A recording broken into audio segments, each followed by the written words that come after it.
So this is where we survived most likely a tornado last night. It was probably the scariest moment of my life. We were watching storm system come across Dallas area, and there was rotation about 30 miles west of us headed our way. Nothing confirmed on the ground, but rotation. And it looked like it was going to go just north of us. I'd been outside several times watching, and it didn't feel right. I knew something was different about this one. And we had just about decided to stay inside our house. We're blessed to have this storm cellar, but it's about 75 yards away from the house. And so we kind of have to make a good decision if we're going to go or not go before the rain hits. Otherwise, it's a pretty long ways to run in the rain. And my parents live here on the same property, but they were about 2 miles down the road at my sister's house. And they were watching the weather as well. They were a little further south, so they were a little bit more in the clear.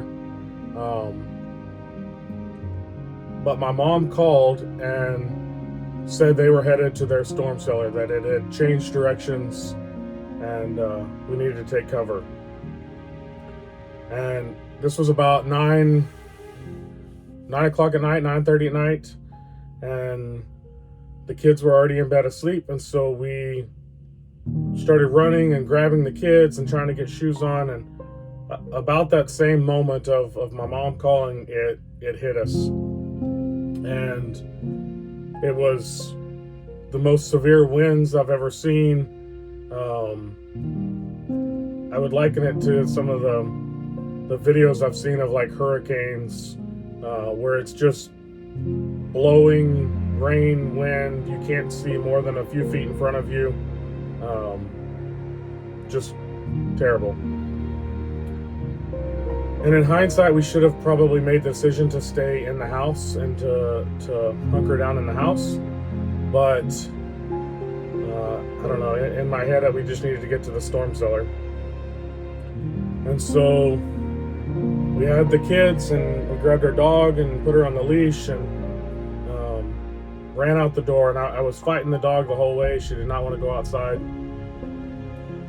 And the kids and Brittany get out first, and then I'm dragging the dog, trying to close the door behind me in the midst of this tornado, straight line winds, the worst storm I've ever been in. And I made it about halfway to the storm cellar when I caught up to Brittany and the kids, and I couldn't see my 8-year-old daughter. I didn't know where she was. And my wife was yelling for her too, and I realized she was ahead of us quite a ways, almost to the storm cellar. And I'm still, of course, dragging the dog, and so I run ahead, and it takes everything I've got to get the storm cellar door open because the wind is blowing against the closed door. And it's got a big steel plate on it. And so I get the door open and the kids inside, and I get Brittany inside, and the leash is hanging down into the storm cellar. I thought the dog had gone in with the kids too. But when I yelled, she hadn't. The dog was not in the storm cellar with us. And her leash was here, but her collar was here too. She had slipped her collar off of her head. So I grabbed a flashlight, which wasn't a good one, and ran back out to look for the dog. And I ran. We have a larger property here, but we have about 3.5 acres of kind of our houses and such here. And I ran from one side of the property to the other side. I was looking at every nook and cranny that she might be hiding in, or under cars and everywhere, and I just could not find her. And I spent at least 5 minutes, it felt more like 10 minutes, out in the storm, the worst storm I've ever experienced, looking for our puppy. She, of course, didn't have her collar or tag on, We have an appointment to get her microchipped, but she hasn't been microchipped yet, and I should have just left her and come to the cellar, but I was trying to find her. And finally, I'd given up hope when I was headed back, and I checked underneath one more car that's about where we lost her. And I had looked under that car before and hadn't seen her. And I saw her way up underneath the bottom of the car. And so I laid down on the ground and was able to drag her out. And you'll see, I'll show you a video here of, I literally had to drag her through the rocks, and it actually valleyed through the rocks because she was pinned up under the car so much.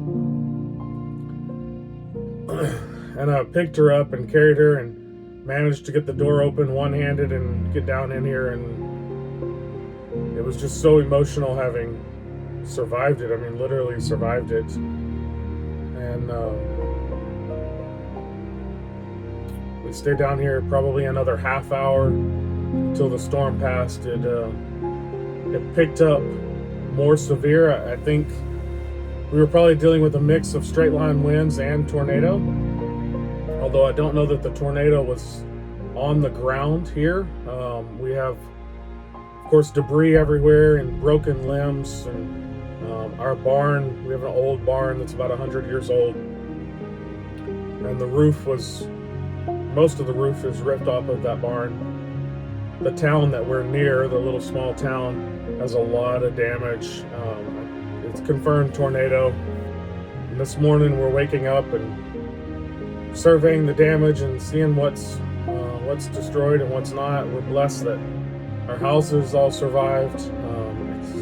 It's more just, lawn furniture and things outside that are blown all over the place, and the barn roof, which is fixable. But those in town had a lot of trees uprooted, buildings, roofs gone off of buildings, and it